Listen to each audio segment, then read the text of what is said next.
Hello दोस्तों, आज हम देखेंगे ट्रांसफार्मर। हमने इलेक्ट्रिकल मशीन का जो लेआउट बनाया था जिसमें डीसी मोटर थी, डीसी जनरेटर था, इंडक्शन मोटर थी, सिंक्रोनस मोटर थी, ट्रांसफार्मर थी। तो वो उसका लेआउट हमने समझा था कि डीसी मोटर में हमें क्या क्या पढ़ना है, क्या पढ़ेंगे हम आगे। तो अभी हम देखते हैं, स्टार्ट करते हैं ट्रांसफार्मर से। ट्रांसफार्मर, ठीक है। ट्रांसफार्मर आप सभी जानते हो कि ट्रांसफार्मर क्या वर्किंग करता है। एक ट्रांसफार्मर जिसको बेसिक भाषा में डीसी बोला जाता है। ट्रांसफार्मर का मेन काम क्या होता है कि वोल्टेज को स्टेप अप करना और स्टेप डाउन करना।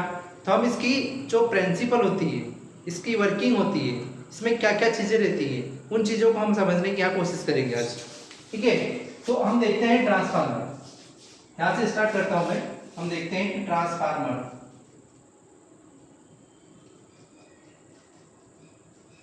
ठीक है। एक ट्रांसफार्मर क्या होता है, ठीक है। आगे से कर लेते हैं थोड़ा सा।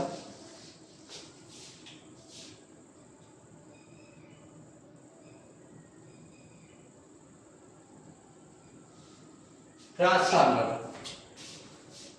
तो बेसिकली अगर मैं बात करूं कि एक ट्रांसफार्मर क्या काम करता है, तो आप जानते हो, सभी जानते हो कि ट्रांसफार्मर क्या करता है कि यह वोल्टेज और करंट के मतलब वोल्टेज और करंट को स्टेप अप और स्टेप डाउन करने का काम करता है। मैं आपको डिटेल्स में नहीं बताऊंगा, बेसिक जो एग्जाम में पूछे जाते हैं क्वेश्चन, उस प्रकार से मैं काम करूंगा, ठीक है।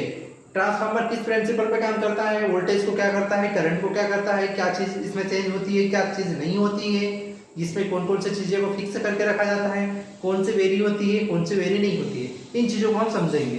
तो एक ट्रांसफार्मर, आप जानते हो कि मैं बेसिक अगर ट्रांसफार्मर का डायग्राम अगर बनाने की कोशिश करूं यहाँ पर, तो मैं इधर डायग्राम बना रहा हूँ, आप देख सकते हो।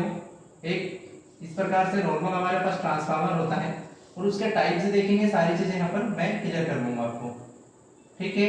एक एक ट्रांसफार्मर हो गया मेरे पास, ठीक है। ये मेरे पास ट्रांसफार्मर होता है। आपने इनपुट सप्लाई और आउटपुट सप्लाई की दो कंडीशन रहती है। मान लो आपने क्या किया कि इनपुट सप्लाई यहाँ पर एक वेंडिंग बना दी है, ठीक है। ये बॉडी है आपकी ट्रांसफार्मर की, और ये इनपुट सप्लाई है, और ये क्या है आपकी आउटपुट सप्लाई है।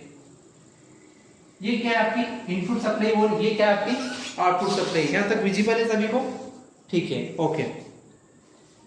ये इनपुट है, ये आउटपुट है। तो माना कि ये इनपुट सप्लाई है, ये आउटपुट सप्लाई है, ठीक है। अब ठीक है, यहां पर अगर मैं सप्लाई की अगर बात करूं तो मेरा प्राइमरी अगर मैं बोलूं तो ये क्या है, ये साइड कौन सा रहता है, प्राइमरी साइड, ठीक है। इसको हम बोल सकते हैं कि प्राइमरी साइड। ये कौन सा साइड हो जाएगा, ये सेकेंडरी साइड, ठीक है। सेकेंडरी साइड, ये प्राइमरी साइड और ये सेकेंडरी साइड।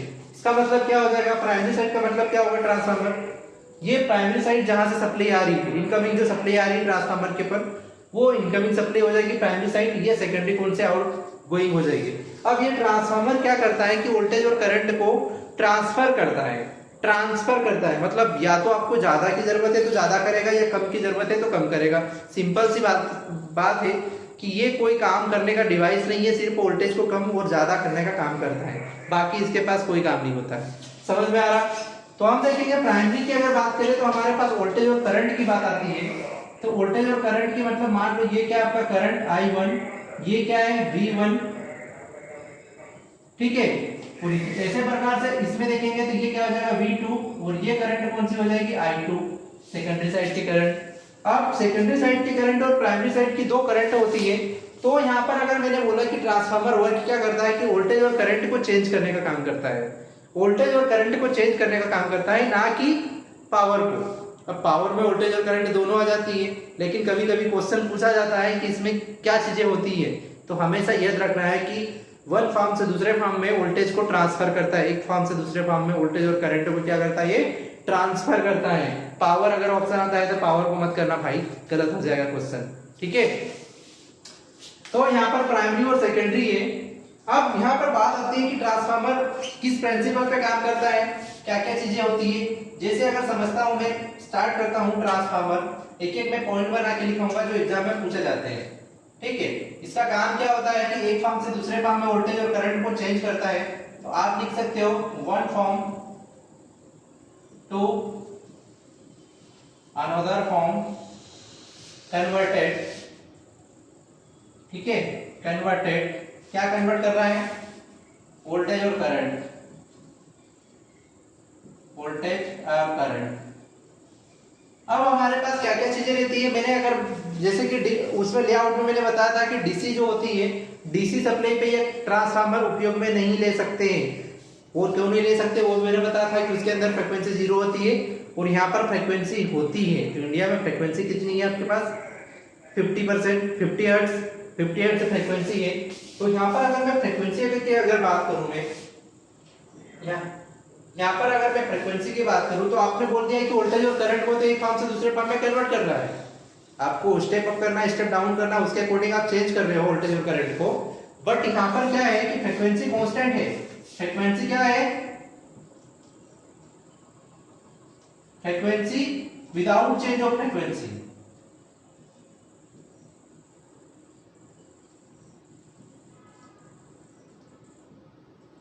विदाउट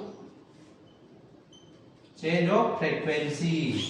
ये ध्यान रखना भैया, फ्रीक्वेंसी तो होती है, वोल्टेज और करंट को आप चेंज कर रहे हो, बदल रहे हो, लेकिन यहाँ फ्रीक्वेंसी कांस्टेंट है, फ्रीक्वेंसी को कोई चेंजेस नहीं कर रहे हो। 50 हर्ट्ज से वहां पर आ रही है जनरेशन में, 50 हर्ट्ज आपके घर में भी आ रही है, कोई ज्यादा वैल्यू चेंज है क्या, नहीं है। फ्रीक्वेंसी यहाँ पर भी आ रही है, जहां पर स्लाइड चल रहा है यहाँ पर भी 50 हर्ट्ज से फ्रीक्वेंसी आ रही है। कोई सा भी डिवाइस आप उठा के देख लेना, हर डिवाइस के ऊपर लिखा रहता है, वोल्टेज रेटिंग लिखी रहती है, फ्रीक्वेंसी लिखी रहती है, सिंगल फेज या 3 फेज वो चीजें लिखी रहती है। तो ठीक है, इस चीज को ध्यान रखना, कभी भी ये मत बोल देना कि ट्रांसफार्मर वोल्टेज और करंट को चेंज कर रहा है तो फ्रीक्वेंसी भी चेंज हो जाएगी, ये गलत हो जाएगा आपका। कभी भी फ्रीक्वेंसी को चेंज नहीं कर रहा है। तो फ्रीक्वेंसी क्या है, कांस्टेंट डिवाइस है, कांस्टेंट है without change of frequency voltage को। और दूसरी चीज है, दूसरी चीज क्या आ जाएगी इसमें, दूसरी चीज ये इट इज स्टैटिक डिवाइस। क्या है ये, it is a static device. ये ट्रांसफार्मर कैसा है, ये कोई रोटेटिंग पार्ट से है क्या, जैसे मैंने डीसी मोटर, डीसी जनरेटर में बताया था कि वो रोटेटिंग पार्ट है। यहाँ पर ट्रांसफार्मर क्या है, स्टैटिक पार्ट है, इसमें कोई रोटेटिंग पार्ट नहीं है ट्रांसफार्मर के अंदर। तो ध्यान रखना, ये कभी भी पूछता है कि ट्रांसफार्मर स्टैटिक है रोटेटिक है, तो ये लगा देना स्टैटिक डिवाइस है, without change of frequency, voltage और करंट को चेंज कर रहा है, ठीक है।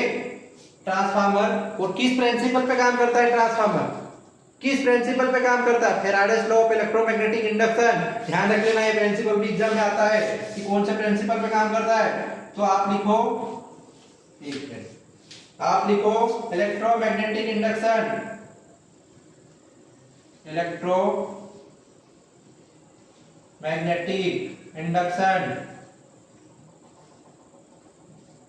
प्रिंसिपल इसका लिख लेना आगे प्रिंसिपल। मैं आपको शॉर्ट नोट से बनवा रहा हूँ, कोई ऐसा लेंथी नहीं बता रहा हूँ, ठीक है। किसका प्रिंसिपल पे काम करता है तो लिख लो आप डेस करके प्रिंसिपल। ये क्या लिखोगे, इलेक्ट्रोमैग्नेटिक इंडक्शन।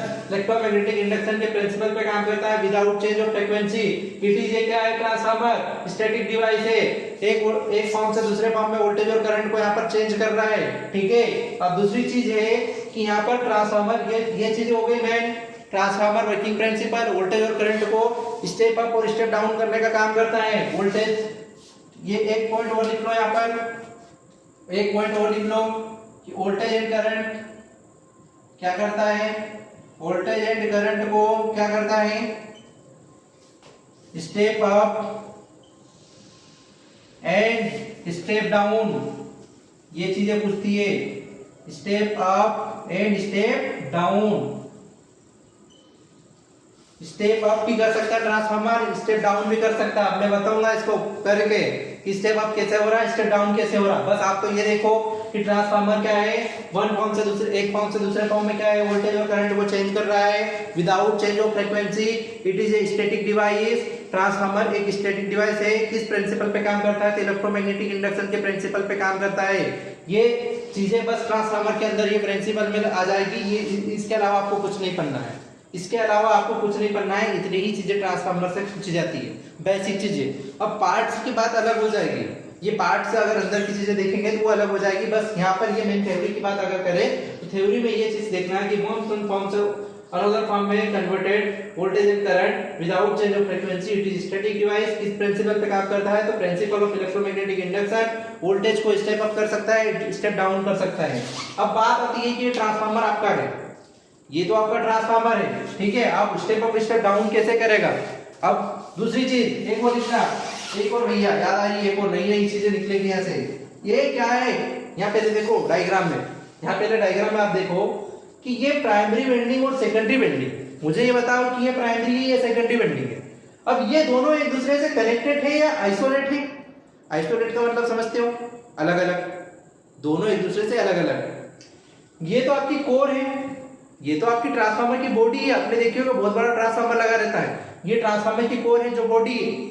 ये आपकी प्राइमरी वेंडिंग है, ये सेकेंडरी वेंडिंग है। वायर है, हम किस वेंडिंग का यूज करते हैं, वेंडिंग का यूज करते हैं। ये मटेरियल कौन सा था वेंडिंग का, कॉपर। एल्यूमिनियम का तो आपने देखा होगा, बड़ी बड़ी ट्रांसमिशन लाइन में जो यूज करते हैं एल्यूमिनियम का होता है। लेकिन कोई भी मोटर की वेंडिंग आपने देखी होगी, छोटी मोटर या इंडक्शन मोटर, जो भी घर में बनवाने जाते हैं आप, मोटर का कौन सा वायर होता है, एक लाल कलर का होता है, देखा होगा, वो कॉपर मटेरियल है, ठीक है। वो कौन सा मटेरियल है, कॉपर मटेरियल। ये प्राइमरी वेंडिंग और सेकेंडरी वेंडिंग। अब मुझे ये बताओ कि ये वायर और ये वायर एक दूसरे से कनेक्टेड है, आइसोलेट है। आइसोलेट मतलब अलग अलग, मतलब ये वायर और ये वायर मुझे बता दो कि ये कनेक्टेड है या आइसोलेट है। ये दोनों आइसोलेट है, ध्यान से देखो जरा, ध्यान से देखो जरा कि ये दोनों वायर किसे हैं, आइसोलेट है। मतलब ये और ये एक दूसरे से कनेक्टेड नहीं है, ये दोनों एक दूसरे से अलग अलग है। बट ये क्या है, मैग्नेट है, एक कोर है। ट्रांसफार्मर की बॉडी क्या है, ये एक कोर है। तो ये कोर के थ्रू क्या हो रहा, ये कोर के थ्रू देखो, कोर कोई अलग अलग है क्या, कोर के थ्रू क्या, वो प्राइमरी और सेकेंडरी कोर के थ्रू कनेक्टेड है।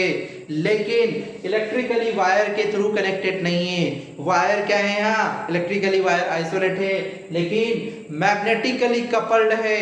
मैग्नेटिकली कपल्ड है, इलेक्ट्रिकल आइसोलेटेड, मैग्नेटिकली कपल्ड का मतलब क्या हो जाएगा, primary and secondary vending electrically जो वायर कनेक्शन हम करते हैं वो वायर कनेक्शन नहीं है, मतलब आइसोलेट है। लेकिन ये मैग्नेट है, बॉडी है। मैग्नेट क्या होता है, ये मैग्नेट होता है। और north pole and south pole पढ़ा होगा आपने 12th क्लास में, north pole and south pole. ये क्या होगा, किसी मैग्नेट में, मतलब आपने कभी नेटवर्क पढ़ा होगा तो उसमें बताते हैं कि फेराडेस लॉ में क्या होता है कि किसी मैग्नेट को आपने वेंडिंग करके लपेट दिया और उसको करंट सप्लाई दिया तो वहां से एक फ्लक्स प्रोवाइड हो रहा था। वही कंडीशन यहाँ पर भी हो रहा भाई। यहाँ पर भी आप किसी मैग्नेट के अंदर आप किसी वेंडिंग को यहाँ पर लपेट दिया और यहाँ पर आपने करंट सप्लाई दिया या वोल्टेज सप्लाई दिया, तो यहाँ पर क्या होगा, इसमें फ्लक्स से निकलने लग जाएगा इस बॉडी से। ये बॉडी हीट करेगी, हीट बॉडी के थ्रू क्या होगा, फ्लक्स से निकलने लग जाएगा। इसी को बोलते हैं मैग्नेटिकली, यहाँ पर क्या निकलेगा, फ्लक्स निकलना स्टार्ट हो जाएगा ट्रांसफार्मर की बॉडी से। इस वजह से ट्रांसफार्मर बॉडी को क्या बोलते हैं, ये इलेक्ट्रिकली आइसोलेट होती है प्राइमरी एंड सेकेंडरी वाइंडिंग, लेकिन मैग्नेटिकली यहाँ पर क्या हो रही, कपल्ड हो रही भाई। फ्लक्स कैसे जाएगा, इसे जाएगा फ्लक्स, इसे जाएगा फ्लक्स, इसे जाएगा फ्लक्स, लिंक कर रहा है प्राइमरी और सेकेंडरी वाइंडिंग को। देखो अच्छा ध्यान से, प्राइमरी और सेकेंडरी वाइंडिंग को दोनों क्या कर रहा है, ये मैग्नेटिक के थ्रू ये लिंक कर रहा है। लेकिन इलेक्ट्रिकली वायर वोल्टेज और करंट यहाँ पर नहीं कनेक्शन है ट्रांसफार्मर में, ये फ्लक्स के थ्रू कंप्लीट पाथ बना रहा है। इस वजह से इस ट्रांसफार्मर में एक पॉइंट और जुड़ जाता है कि ये वेंडिंग जो होती है, ठीक है, वेंडिंग जो होती है, वेंडिंग होती है, लिख लेना भाई अच्छे से इस पॉइंट को। इलेक्ट्रिकली क्या हो रही, इलेक्ट्रिकली आइसोलेट, इलेक्ट्रिकली क्या हो रही है, आइसोलेट। बट क्या हो जाएगा, यहाँ बट की कंडीशन आ जाती है भैया। मैग्नेटिकली क्या है, ये मैग्नेट है,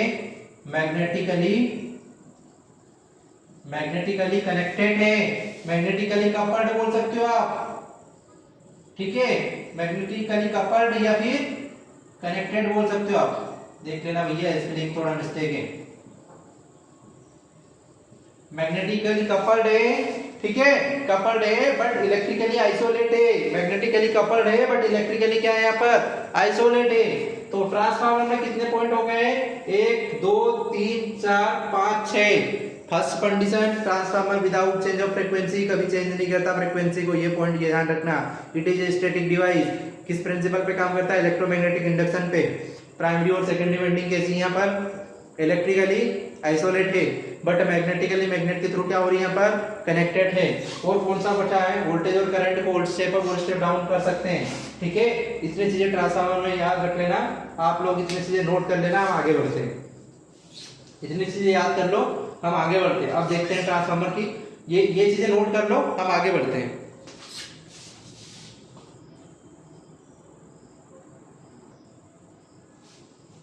ठीक है, अब ये आपका एक ट्रांसफार्मर बन गया है।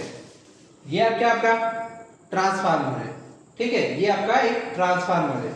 अब यहाँ पर हमने क्या देख लिया था, ट्रांसफार्मर को स्टैटिक डिवाइस देख लिया था, फ्रीक्वेंसी चेंज नहीं करता है ये भी देख लिया था, वोल्टेज और करंट को चेंज करता है, स्टेप अप और स्टेप डाउन करने का काम करता है, इलेक्ट्रिकली क्या है, आइसोलेट है, मैग्नेटिकली कपल्ड है, इन चीजों को हमने यहाँ पर देख लिया था। अब यहाँ पर बात करते हैं, आप मुझे बताओ कि प्राइमरी और सेकेंडरी, अब प्राइमरी में क्या क्या चीजें रहती हैं। प्राइमरी अगर वायर को लपेट रहे हो, यहाँ पर अच्छे से ध्यान से देखो, डायग्राम में ही सारी चीजें छुपी हुई है। ये डायग्राम में फ्लक्स निकल रहा है, समझ में आ रहा है। फ्लक्स का मतलब क्या होगा, इस किसी भी बॉडी के ऊपर किसी मतलब कोई मैग्नेट के ऊपर कोई वायर को आपने लपेट दिया और उसमें करंट सप्लाई दिया, तो वहां पर उस वायर में से क्या निकलना स्टार्ट हो जाएगा, फ्लक्स निकलना स्टार्ट हो जाएगा। वही यहाँ पर भी फ्लक्स निकल रहा है। तो ध्यान रखना कि ट्रांसफार्मर में प्राइमरी साइड की अगर मैं बात करूं, ये हो गया आपकी प्राइमरी साइड, ये हो गया आपकी प्राइमरी साइड, ये हो गया आपकी प्राइमरी साइड, ये हो गया आपकी सेकेंडरी साइड। तो प्राइमरी साइड में आपने वोल्टेज दिया V1, करंट दिया I1 दिया है। सेकेंडरी साइड में आपको क्या मिला, V2 मिला, I2 मिला, समझ में आ रहा, V2 मिला, I2 मिला। एक चीज और मिलेगी आपको यहाँ, ये क्या है, वायर, ये नंबर ऑफ टर्न्स, मतलब किसी आयरन के ऊपर या कोई मैग्नेट लिया था, उस मैग्नेट के ऊपर किसी वायर को आपने लपेटा, बार बार उसको लपेटते गए ऐसे, ठीक है, वो कितने नंबर ऑफ टर्न्स के थ्रू उसको लपेटा। आपने कभी सुना होगा मोटर में हम वेल्डिंग करते हैं तो कितने टर्न्स की वेल्डिंग करते हैं, कितने नंबर ऑफ टर्न्स लगाते हैं, तो ये क्या हो जाएगा, ये नंबर ऑफ टर्न्स हो जाएगा। इसके ऊपर भी आपका फ्लक्स डिपेंड करेगा कि नंबर ऑफ टर्न्स आप कितना लगा रहे हो, ठीक है। तो यहाँ पर क्या हो जाएगा, N1 आ जाएगा इधर, N1, यहाँ पर क्या हो जाएगा सेकेंडरी में N2। जितना क्लियर है, जितना क्लियर है। अब इसके फार्मूले को बनाते हैं, इसके फार्मूले को बनाते हैं, यहीं से एक फार्मूला निकल के आता, उसी फार्मूले के ऊपर कोई क्या होता है कि क्वेश्चन आते हैं। तो यहाँ से एक फार्मूला निकल के आता है, क्या निकल के आता फार्मूला, अगर मैं मानूं N1 मानूं, यहाँ से N2 को मैं नीचे ले लूं, N2 को मैं नीचे ले लूं, ठीक है, बराबर में लूं, V1 लूं, V2 को यहाँ से नीचे ले लूं, V2 को मैंने नीचे ले लिया, ठीक है, V2 को मैंने नीचे ले लिया। वैसे मेरे पास अभी क्या बचा है, अभी क्या बचा है मेरे पास, अभी क्या बचा मेरे पास, N1 आ चुका है, V2 आ चुका है, ठीक है। लेकिन अब मेरे पास क्या बचा है, सिर्फ I2 बचा है, बराबर की इधर I2 बचा है, अब I2 बचा है मेरे पास, अब सिर्फ क्या बचा, I2 बचा है। अगर मैं ये जो I1 को इसके बराबर में ले लूं, इसके बट्टे में ले लूं, इसके बट्टे में क्या से ले लूं, इधर मुझे बराबर इससे कंप्लीट करना है, मुझे और कोई नई चीज नहीं लेना है भैया। इसके बट्टे में मैंने इसको ले लिया, इसके बट्टे में इसको ले लिया, बचा क्या मेरे पास, I2 बचा है। तो I1 जो बचा था, I1 को इधर ले लिया मैंने, सिंपल सी बात है ना। अब कुछ तो लेना पड़ेगा ना, इधर जीरो तो नहीं कर सकते, इधर भी उठा के इधर तो ले सकते, क्योंकि इधर अगर करेंगे तो ये जीरो हो जाएगा, इसकी वैल्यू तो टोटल जीरो हो जाएगी ना, क्या मतलब रहेगी। हम इसके बट्टे में क्या लिख लिया, I1 लिख लिए। तो यहां से अब क्या क्या करेंगे हम, ये फार्मूला अपने पास कंप्लीट हो गया। अब क्वेश्चन में क्या पूछते हैं कि प्राइमरी में नंबर ऑफ टर्न्स 200 वोल्ट दिए, 200 नंबर ऑफ टर्न्स दिए, सेकेंडरी में 400 दिए, प्राइमरी में 100 वोल्टेज दिया है, तो सेकेंडरी में कितना वोल्टेज निकलेगा, सेकेंडरी में कितना वोल्टेज निकलेगा। एक मान लो 5 केवी का या 5 एमवी का ट्रांसफार्मर है, प्राइमरी का नंबर ऑफ टर्न्स 200 है, सेकेंडरी का नंबर ऑफ टर्न्स 300 है, प्राइमरी का वोल्टेज 100 है, तो बताओ कि सेकेंडरी का वोल्टेज कितना रहेगा, कैसे निकालेंगे। तो ये यहीं से फार्मूले निकल के आते हैं, आप ध्यान से देखना यहाँ पर। अब इस फार्मूले को आप या तो इस प्रकार से कर सकते हो कि N2 अपन में N1 is equal to N2 अपन में V2 अपन में V1, या फिर इसको I1 अपन में I2 कर सकते हो, किसी के भी बराबर में आप लिख सकते हो इसकी वैल्यू को। अब मान लो आपके पास सिर्फ करंट नहीं दिया, वोल्टेज और नंबर ऑफ टर्न्स दिया, तो उस कंडीशन में क्या लिखोगे, N2 अपन में N1 लिखोगे इज इक्वल टू V2 अपन में V1 लिखोगे, बात खत्म, बात खत्म। इसको क्या बोलते हैं भैया, इसको क्या बोलते हैं, इसको क्या बोलते हैं, इस नंबर ऑफ टर्न्स को क्या बोलते हैं, ट्रांसफॉर्मेशन रेशियो। इसको क्या बोलते हैं, इस नंबर ऑफ टर्न्स को क्या बोलते हैं, इज इक्वल टू क्या होता है, K की वैल्यू होती है, और इसको क्या बोलते हैं, transformation ratio, transformation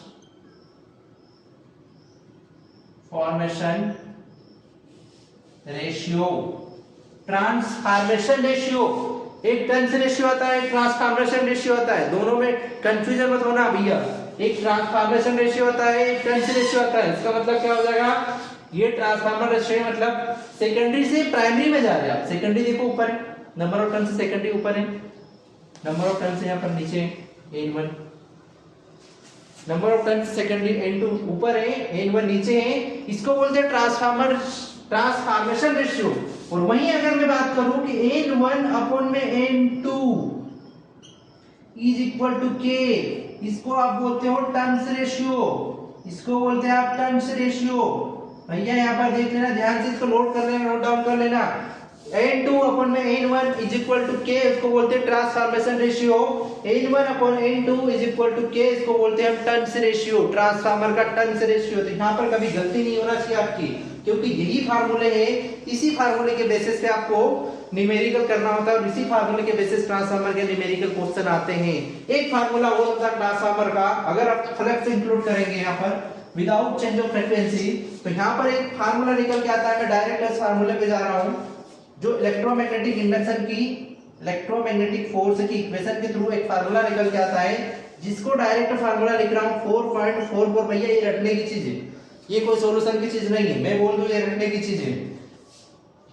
m frequency, number of turns, ठीक है, नंबर ऑफ टर्न्स। भैया 4.445 फ्रीक्वेंसी, नंबर ऑफ टर्न्स, मैं स्पष्ट बोल रहा हूँ।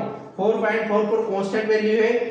ये क्या होगा, 5m मैक्सिमम फ्लक्स, यहां से जाने वाला इस बॉडी के अंदर प्राइमरी और सेकेंडरी में जाने वाला जो फ्लक्स रहेगा वो क्या रहेगा आपका 5m मैक्सिमम फ्लक्स। फ्रीक्वेंसी क्या होगी, जो वैल्यू ट्रांसफार्मर की इनपुट सप्लाई में देंगे वही आउटपुट में मिलेंगी, क्योंकि चेंज तो हो नहीं रही है। अगर मैंने बोल दिया कि 5 केवी का ट्रांसफार्मर है, 50 हर्ट्ज फ्रीक्वेंसी पे काम कर रहा है, तो सेकेंडरी में क्या चेंज होगा, नहीं होगा, तो फ्रीक्वेंसी वही आएगी। लेकिन यहाँ पर नंबर ऑफ टर्न्स है n1 n2। मैं अगर बोलूं कि n1 है मेरा और इधर क्या है n2 है, n1 है n2 है। अगर मुझे नंबर ऑफ टर्न्स, ये इलेक्ट्रोमैग्नेटिक फोर्स अगर n1 मतलब E1 के साइड अगर निकालना होगा, E1 के साइड मतलब इधर की साइड का इलेक्ट्रोमैग्नेटिक यहाँ का अगर फोर्सेस निकालना होगा, तो मैं क्या करूंगा, n1 नंबर ऑफ टर्न्स रखूंगा। इधर की साइड अगर निकालना होगा तो मैं क्या करूंगा, n2 रखूंगा। तो यहाँ पर जो जनरेट होने वाला वोल्टेज रहेगा, वो जनरेट होने वाला वोल्टेज कौन सा रहेगा, यहाँ पर जो जनरेट होने वाला वोल्टेज कौन सा रहेगा, E1 रहेगा प्राइमरी साइड प्लस माइनस, और यहाँ पर कौन सा रहेगा, E2 प्लस माइनस।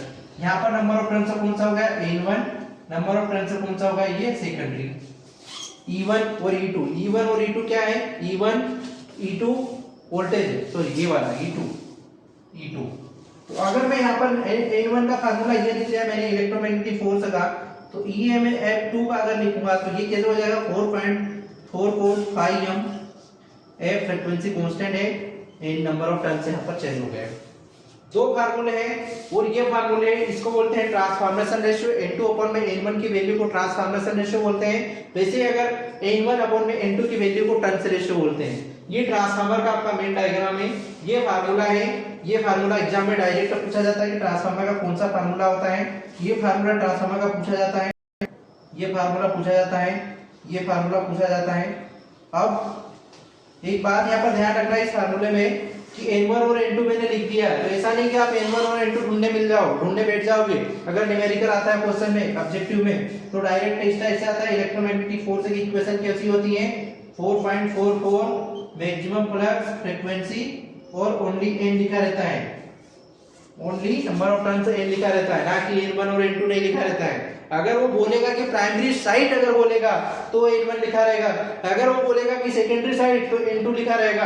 बट अगर उसने कुछ नहीं बोला, ना प्राइमरी ना सेकेंडरी, तो ये फार्मूला लगा देना, आंसर सही रहेगा। बाकी ट्रांसफॉर्मेशन रेशियो डायरेक्ट पूछते हैं कि ट्रांसफॉर्मेशन रेशियो क्या होता है, तो ये डायरेक्ट लगा देना ट्रांसफॉर्मेशन रेशियो n2 अपॉन में n1। टर्न्स रेशियो अगर पूछेगा कि टर्न्स रेशियो ट्रांसफॉर्मर का कौन सा होता है, तो n1 upon n2 turns ratio होता है। अब ट्रांसफार्मर का वोल्टेज और करंट का जो डिफरेंस होता है, डायरेक्ट ऐसा क्वेश्चन आता है और यहाँ वैल्यू इस प्रकार से रहती है। आपको बस रहेगा, या तो आप इस प्रकार से लगा सकते हो कि n1 upon n2 v1 upon v2 is equal to i2 upon में i1, या इस प्रकार से लगा सकते हो, इसको और कर लेना, n2 अपॉन में n1 v2 अपॉन में v1 i1 अपॉन में i2, i1 अपॉन में i2। इसका मतलब क्या है, इसका मतलब समझ में आ रहा है क्या? इसका मतलब क्या है कि ये I1 I2 ऐसा क्यों मैंने लिखा? ट्रांसफार्मर में हमेशा एक चीज याद रखना है, अगर वोल्टेज बढ़ रहा है तो करंट कम होगी, वोल्टेज बढ़ रहा है तो करंट कम होगी। ये नंबर ऑफ टर्न्स का जो फार्मूला निकल के आता है, इसको मैं अभी डिस्कस के बाद जस्ट करूंगा। ये क्या होगा, अगर आपका वोल्टेज यहाँ पर इंक्रीज हो रहा, प्राइमरी में वोल्टेज ज्यादा है तो सेकेंडरी में वोल्टेज यहाँ पर कम होगा। तो प्राइमरी में वोल्टेज अगर ज्यादा है तो यहाँ पर करंट ज्यादा रहेगी, सॉरी कम रहेगी। वोल्टेज अगर कम है तो करंट ज्यादा रहेगी। नंबर ऑफ टर्न्स ये किसके ऊपर डिपेंड कर रहे हैं? यहाँ पर करंट, सॉरी वोल्टेज के ऊपर। नंबर ऑफ टर्न्स किसके ऊपर डिपेंड कर रहे हैं? यहाँ पर वोल्टेज के ऊपर। अब मैं आपको एक डायग्राम बना के बताता हूँ, उसमें आपको क्लियर हो जाएगा कि नंबर ऑफ टर्न्स किसके ऊपर कब डिपेंड कर रहा है। ठीक है, तो अब यहाँ पर हम देखते हैं, इसी को मैं रब कर देता हूँ, इसी को मैं रब कर देता हूँ। आप लिख लिया होगा ट्रांसफॉर्मेशन रेशियो यहाँ पर। ठीक है, मैं पूरा नहीं कर रहा हूँ, इधर ही कर देता हूँ, हो जाएगा। अब मुझे अगर मान लो कि स्टेप अप ट्रांसफार्मर लगाना है, स्टेप अप ट्रांसफार्मर लगाना है, स्टेप अप ट्रांसफार्मर लगाना है, तो स्टेप अप का मतलब क्या होगा? स्टेप अप का मतलब क्या होगा? स्टेप अप का मतलब क्या होगा कि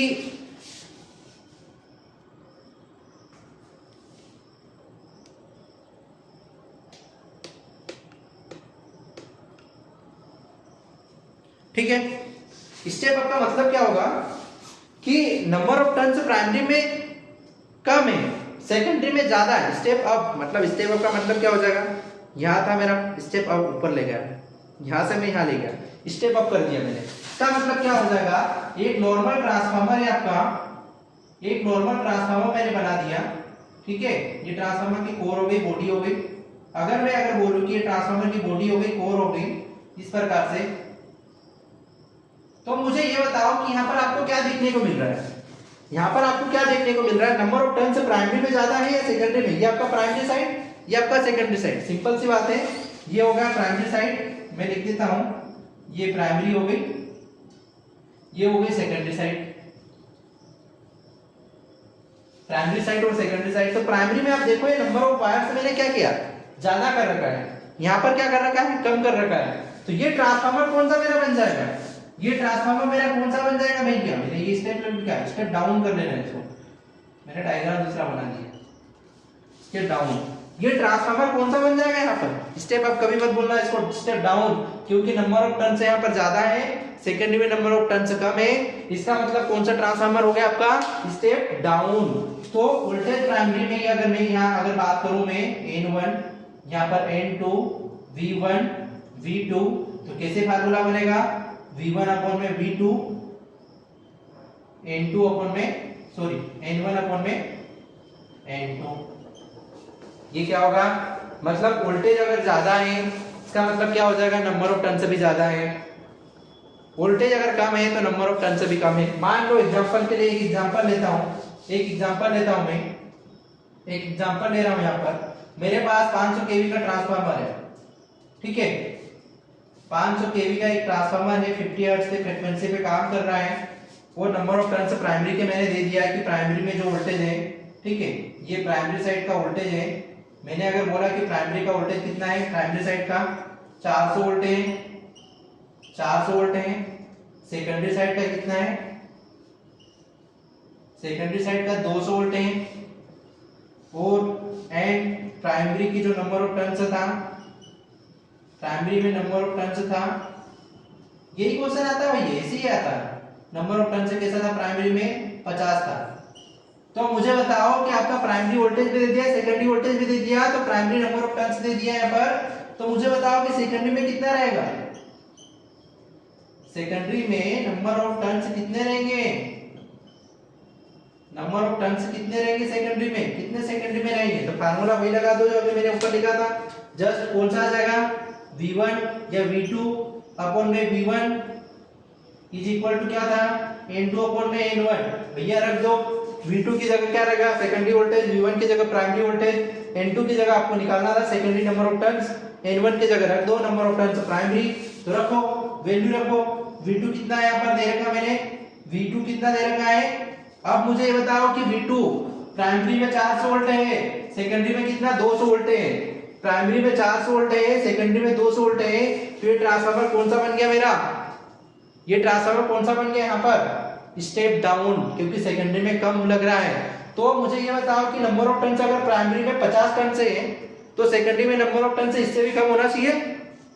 अगर सेकेंडरी में नंबर ऑफ टर्न्स 50 है, प्राइमरी में नंबर ऑफ टर्न्स 50 है, क्योंकि स्टेप डाउन है, अगर वोल्टेज कम हो रहा है तो सेकेंडरी में नंबर ऑफ टर्न्स भी कम होना चाहिए, कम। अब निकाल के देखेंगे हम सेकेंडरी में नंबर ऑफ टर्न्स कितना है।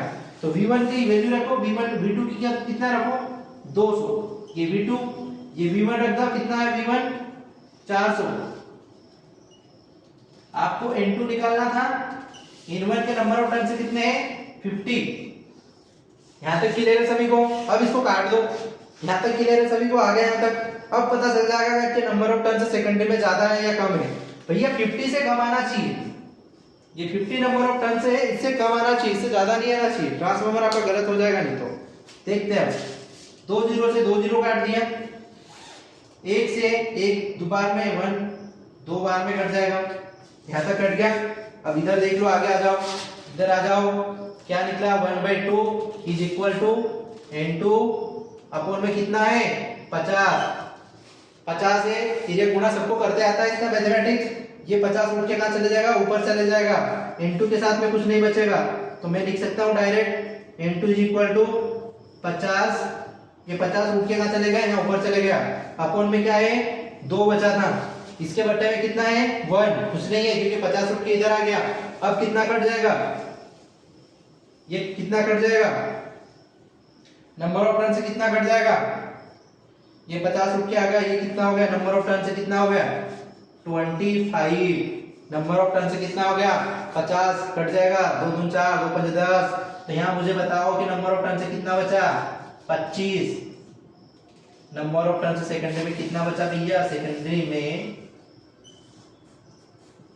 नंबर ऑफ टर्न्स, यहां से आपको क्या निकला, यहां से आपका क्या निकल के आया,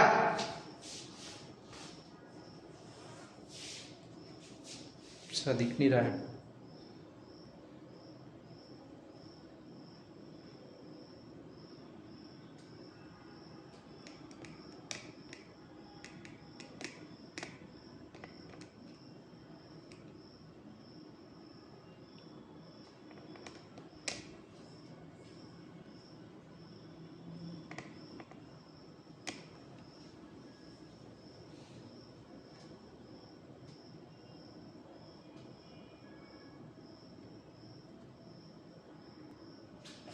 ठीक है।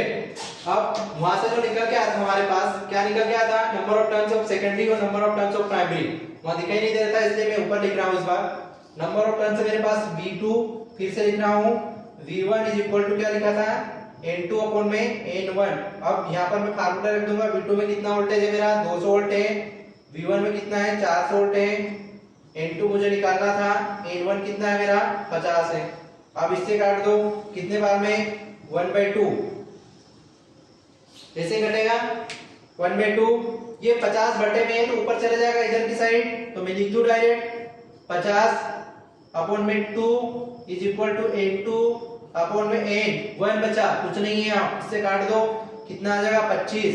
तो मैं अगर बोल दूं कि N2 मेरे पास कितना आ जाएगा, मैं अगर यहाँ पर डायरेक्ट अगर लिखूं तो N2 मेरे पास कितना निकल के आया 25। इससे ये साबित हो रहा है कि वहां पर नंबर ऑफ टर्न्स कितना था, वहां पर नंबर ऑफ टर्न्स हमारे पास 50 था सेकेंडरी में, लेकिन यहाँ पर कितना निकल के आया 25 निकल के आया। नंबर ऑफ टर्न्स यहाँ पर कितने निकल के आया 25 निकल के आया। यहाँ देख सकते हो आप,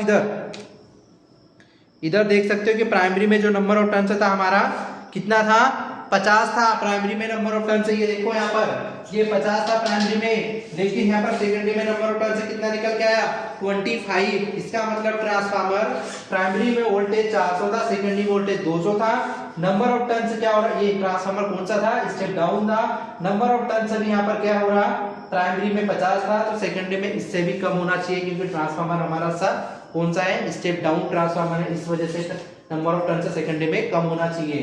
तो ये आ गया हमारे पास 25 नंबर ऑफ टर्न्स। एक बार ले लो स्क्रीनशॉट कर लो सोल्व, ठीक है। अब हम देखते हैं स्टेप डाउन, अब हम देखते हैं स्टेप अप, ठीक है हो गया।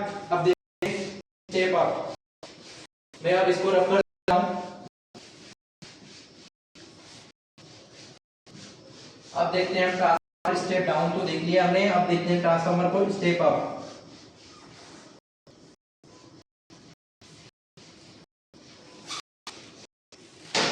ये ट्रांसफार्मर अब सेकेंडरी कौन सा बना हमें, स्टेप कौन सा ट्रांसफार्मर अप है, मतलब फर्स्ट ट्रांसफार्मर मेरा स्टेप डाउन हो गया, अब मैं ट्रांसफार्मर कौन सा बना रहा, स्टेप अप बना रहा। अब ध्यान से देखना, आप जिसको नहीं समझ में आया वो एक बार और ध्यान से देखो, आ जाएगा इस बार। नंबर ऑफ टर्न से कैसे बना रहा हूं मैं, प्राइमरी, ठीक है।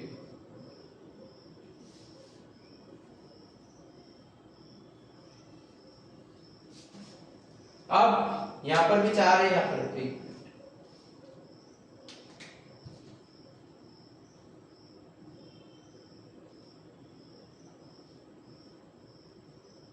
अब यहाँ पर देखो कि प्राइमरी में जो नंबर ऑफ टर्न्स हैं और सेकेंडरी में जो नंबर ऑफ टर्न्स हैं, इसमें क्या दिख रहा है डिफरेंस। यहाँ पर आपको नंबर ऑफ टर्न्स प्राइमरी में कम दिख रहे हैं, नंबर ऑफ टर्न्स सेकेंडरी में ज्यादा दिख रहे हैं। V1 है आपका, V2 ज्यादा है। मैं ज्यादा डायग्राम नहीं बना हुआ, डायग्राम में वही है, ठीक है। N1 N2 V1 V2 समझ में आ रहा। तो यहाँ पर फार्मूला वही बनेगा। एग्जांपल के लिए मान लो इस बार अगर मैं बोलूं, इस बार मैं अगर बोलूं, इसी फार्मूले को मैं देख लेता हूं, इसी फार्मूले को हम करेंगे। इस बार मैं मानूं कि यहाँ मैंने 200 कर दिया, चेंज कर सकते हो आप। यहाँ पर मैंने 200 कर दिया, यहाँ पर मैंने 400 कर दिया, और यहाँ पर मैंने 100 कर लिया। अब मैं वैल्यू चेंज कर रहा हूँ, अब मैं वैल्यू चेंज कर रहा हूँ। अब देखना अब कैसा आएगा। अब मुझे ये बताओ कि यहाँ पर क्वेश्चन वही है, ठीक है, ये क्वेश्चन यहाँ पर भी वही लागू हो रहा, मैंने वैल्यू चेंज कर दिया। अब यहाँ पर बोला कि एक ट्रांसफार्मर है 500 केवी का 50 हर्ट्ज का ट्रांसफार्मर है, जिसकी primary number of turns 200 volt है, सेकेंडरी नंबर ऑफ टर्न्स 400 है। प्राइमरी वोल्टेज 200 है, सेकेंडरी वोल्टेज 400 है, प्राइमरी नंबर ऑफ टर्न्स 100 है। तो आप बताओ कि सेकेंडरी नंबर ऑफ टर्न्स कितना होना चाहिए। तो मुझे यहाँ बताओ कि सेकेंडरी नंबर ऑफ टर्न्स ज्यादा है, 100 है। ये ट्रांसफार्मर हमारा कौन सा है, स्टेप अप है। तो नंबर ऑफ टर्न्स अगर प्राइमरी में 100 है, वोल्टेज भैया प्राइमरी से सेकेंडरी में ज्यादा जा रहा है ना, प्राइमरी में 200 है, सेकेंडरी में 400 है, सेकेंडरी में 400 है। तो नंबर ऑफ टर्न्स अगर सेकेंडरी में मतलब वोल्टेज अगर ज्यादा है तो वोल्टेज अगर ज्यादा है तो नंबर ऑफ टर्न्स सेकेंडरी में भी ज्यादा होना चाहिए। तो प्राइमरी में अगर 100 है तो 100 से ज्यादा होना चाहिए। अब कितना ज्यादा होगा वो तो हमको देखना पड़ेगा, लेकिन 100 से ज्यादा होना चाहिए। ये चीज याद रखना कि 100 से ज्यादा होना चाहिए। तो हम देखते हैं, वही फार्मूला लगेगा, V2 अपॉन में V1 इज इक्वल टू कितना हो जाएगा, N2 अपॉन में N1, ठीक है। अब रखो N2 आपको निकालना था, V2 है पर दे रखा, V2 कितना है 400 वोल्ट है, V1 कितना है 200 वोल्ट है। फिर आपका N2 क्या है, N2 आपको निकालना है, N1 यहाँ पर N दे रखा 100। अब वही का वही कंडीशन करना है, 2 से 2 काट दिया, 2 से 2 दूनी 4।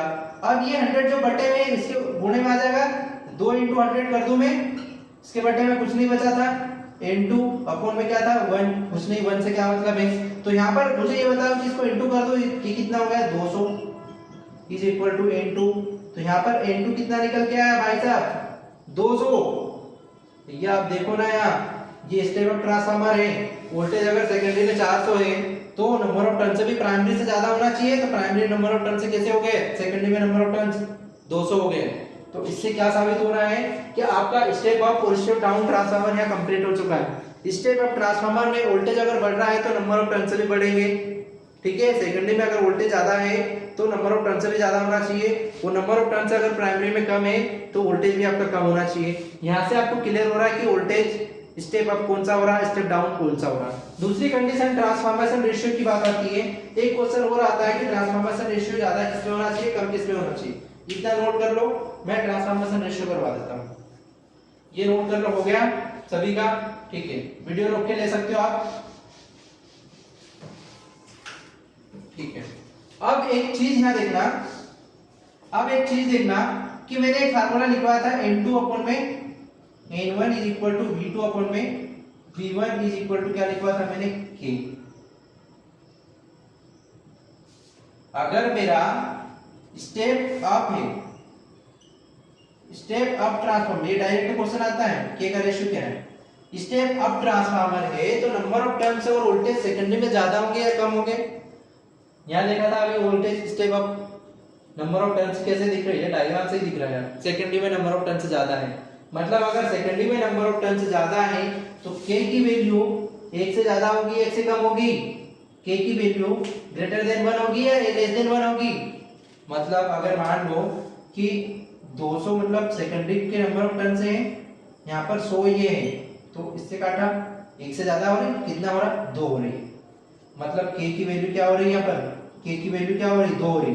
के की वैल्यू ग्रेटर देन 1, के की वैल्यू यहाँ पर क्या हो रही ग्रेटर देन 1, ये स्टेप ऑफ ट्रांसफॉर्मर है। के की वैल्यू क्या हो रही ग्रेटर देन 1, 1 से ज्यादा हो रही। वही अगर स्टेप डाउन की अगर मैं बात करूं, स्टेप डाउन अब मैं करता हूं कि 100 कर देता हूं प्राइमरी में।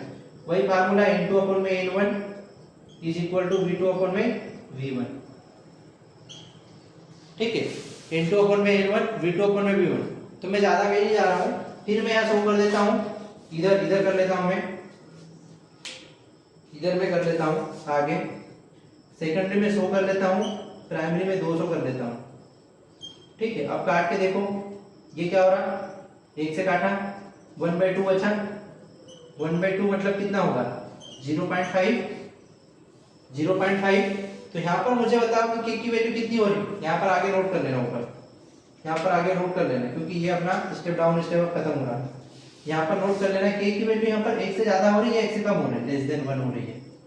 के की वैल्यू यहाँ पर क्या हो रही लेस देन 1 हो रही है। इसके नीचे लिखना भैया स्टेप डाउन, स्टेप अप में के की वैल्यू ग्रेटर देन 1 है, स्टेप डाउन में के की वैल्यू क्या है 0.5, मतलब 1 से कम है। के की वैल्यू यहाँ पर कितनी हो रही 0.5, मतलब लेस देन 1, 1 से कम हो रही है। तो कभी भी ये क्वेश्चन डायरेक्ट आता है कि के की वैल्यू जो ट्रांसफार्मर से रेशियो होता है स्टेप अप ट्रांसफार्मर में, के की वैल्यू 1 से ज्यादा होती है 1 से कम होती है, ग्रेटर देन और लेस देन का सिंबल याद रखना। ये ग्रेटर देन 1 मतलब 1 से ज्यादा हो रही है, लेस देन 1 मतलब स्टेप डाउन ट्रांसफार्मर में लेस देन 1 के की वैल्यू यहाँ पर रहती है। क्लियर है इतना। तो आप ट्रांसफार्मर है, आपने क्या क्या देखा, ट्रांसफार्मर बेसिक प्रिंसिपल देखा, उसके नंबर ऑफ टर्न्स उसमें क्या क्या चीजें चेंज होती है नहीं होती है, without change of frequency fix रहता है, स्टैटिक डिवाइस है, एक फॉर्म से दूसरे फॉर्म में वोल्टेज और करंट को कन्वर्ट करता है। और दूसरी चीज क्या थी यहाँ पर, दूसरी चीज कौन से प्रिंसिपल पे काम कर रहा था, इलेक्ट्रोमैग्नेटिक इंडक्शन के प्रिंसिपल पे काम कर रहा था। चीज क्या थी, मैंने बताया था कि इलेक्ट्रिकली जो प्राइमरी और सेकेंडरी वाइंडिंग होती है आइसोलेट रहती है, मैग्नेटिकली एक मैग्नेट के थ्रू यहाँ पर कपल्ड होती है। उसके बाद मैंने बताया कि स्टेप अप ट्रांसफार्मर कौन सा है, स्टेप डाउन ट्रांसफार्मर कौन सा है। आपने देख लिया कि स्टेप अप में क्या हो रहा है कि प्राइमरी में नंबर ऑफ टर्न्स कम है, सेकेंडरी में नंबर ऑफ टर्न्स ज्यादा है, तो इसमें के की वैल्यू क्या होगी, ट्रांसफॉर्मेशन रेशियो ग्रेटर देन 1 थी। अगर मैं वही बोलूं कि स्टेप डाउन में ट्रांसफार्मर है, तो स्टेप डाउन ट्रांसफार्मर है तो के की वैल्यू ट्रांसफॉर्मेशन रेशियो क्या हो जाएगी, स्टेप डाउन है मतलब प्राइमरी में नंबर ऑफ टर्न्स है या वोल्टेज ज्यादा है, सेकेंडरी में नंबर ऑफ टर्न्स है और वोल्टेज यहाँ पर कम है, तो के की वैल्यू क्या है लेस देन 1 है। सिंपल सी बात है, दोनों चीज याद रख लेना। हो गया क्लियर आपका, ये बेसिक ट्रांसफार्मर हो गया, प्रिंसिपल हो गया, transformer primary step up step down हो गया। अब ट्रांसफार्मर के जो पार्ट्स होते हैं, अंदर के जो पार्ट्स होते हैं, उन पार्ट्स के ऊपर हम जाएंगे, इसके बाद जाएंगे। ठीक है, आप इतना आज के लिए काफी है। नेक्स्ट वीडियो जो नेक्स्ट क्लास में रहेगी जो ट्रांसफार्मर के पार्ट्स रहेंगे। Thank you.